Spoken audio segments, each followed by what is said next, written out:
Welcome back. Now, as I told you today, I want to talk about some of the mistakes that I've made, and really what we're going to be discussing is some of the technological mistakes I've made and some of the considerations you want to keep in mind as you go about getting ready to start producing your own videos.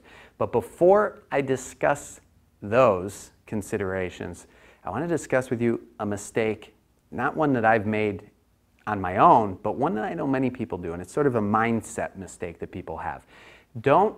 If you're in business teaching martial arts, do not have the mindset that I can't do this, I can't be on camera. Okay, so that's the first thing you want to get clear. If you can stand up in front of a class and teach, you can stand up in front of a camera and create the video content that you need to help grow your school, because it's a very similar skill set. It might seem different at first. It might seem difficult because it's a little bit weird talking to a camera.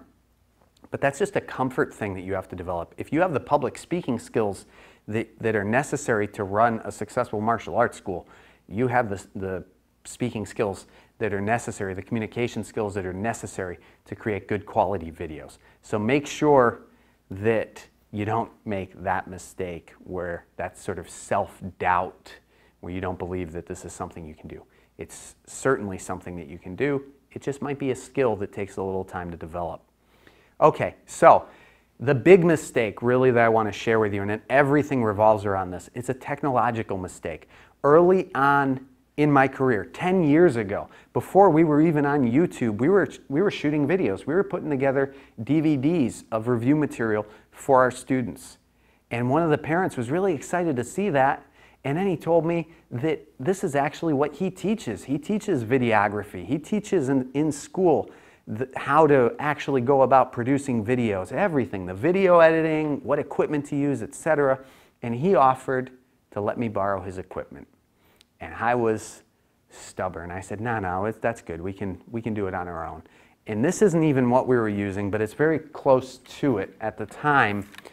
This is actually, I think, our third generation of cameras that we were using. We had a JVC Handycam that was really low quality. It wasn't even an HD camera. This is an HD camera. And here's the major problem with our setup.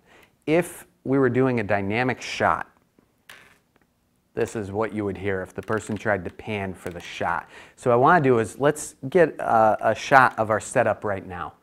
Okay, so this is what we're working with. Now, as I move, I want you to pan with me. Don't follow me on the dolly. Just panning. It's a nice, smooth shot. So camera aside, this camera, we could still shoot with this. This is an HD camera. The video quality is good. What we really needed to upgrade was our tripod and our audio. Now, you can get away with some cameras, actually, the audio isn't that bad. It's not as obnoxious as it has been. I've had some cameras where you hear the audio that you're picking up. You can just hear the camera working. Some cameras are better than others, but if you really want to bring your video production to the next level, get a fluid head tripod and get an external audio source, whether it's a shotgun mic or it's a lav mic like what I'm using right now. Now, a couple of other things that we use, let's look back at our setup now, and now follow me as I move. So follow me over here, right? She can pan and she can move on the dolly. So if I move this way, she doesn't have to pan. She can actually walk with me and keep the dolly on me. And that's something we do a great deal. And it makes for a very steady shot. And now you might think that, well, this looks like an expensive setup. It is, especially the audio and the camera. But to get a good tripod and to get a dolly in your dojo, that's not that expensive. It's really pretty affordable. So that's my first consideration for you. I have one other thing in terms of production value, but that's the major consideration is in terms of equipment. There is good equipment out there that you can get to increase your production value, the quality of your footage, and it is affordable. You don't need to get a really expensive camera. You need a camera that produces good quality image. And we have that. Most of us have that in our pockets. What we need is the tripod that allows for nice smooth panning and a good audio source. And so a couple of other mistakes, because actually going back to this before I put it away, is as you can see, we weren't really planning, we didn't do much panning, and now it's actually sounding a little bit smoother, but it's still creaky, right? The audio is still going to pick that up.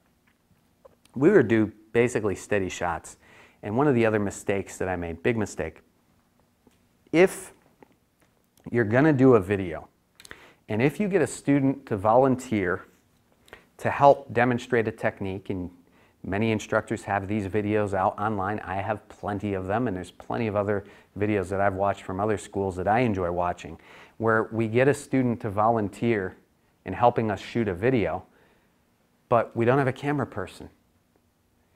If you can get somebody to volunteer to be on the video, you can get somebody to volunteer to be behind the camera so that you can take your focus off of making sure you're in the shot, and you can put your focus on to making sure you're shooting the best video that you can. And that's a mistake I made early on.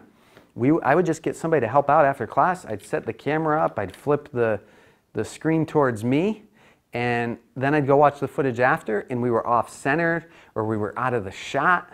And so my recommendation there, the fix, I now have somebody that's on camera almost all of the time. And when we don't have somebody that can help with camera, we set up the shot beforehand and we map out off camera what the boundaries are and where the center of the frame is, so that we can constantly gravitate back towards getting that perfectly framed shot if we start to deviate off center during the take. Okay, so those are the considerations for you in terms of equipment. In terms of getting started, this is something that you can do, and it is something that you can do well. The technology is available. You have the skill set if you've developed yourself as a teacher. So start looking into, what equipment is within the budget that you have, and start. If you can't afford the equipment right away, you can still get started, like I said, with mapping out the shots and staying within the frame, and start putting money away to get better equipment to allow you to do more dynamic shots down the road, and start developing those skills, because video is an outstanding tool that allows you to connect with your students and potential students on so many levels. If you're not using it and leveraging it in your business, you're missing out on an excellent opportunity to grow and sustain your community. All right, that'll be it for this video series. I hope you guys enjoyed. You can stay on this list if we have information down the road that we're going to send out on video production, etc. We'll send it out to you. Of course, you can unsubscribe at any time, but hopefully you'll stay on the list, and we'll be in touch soon. Take care.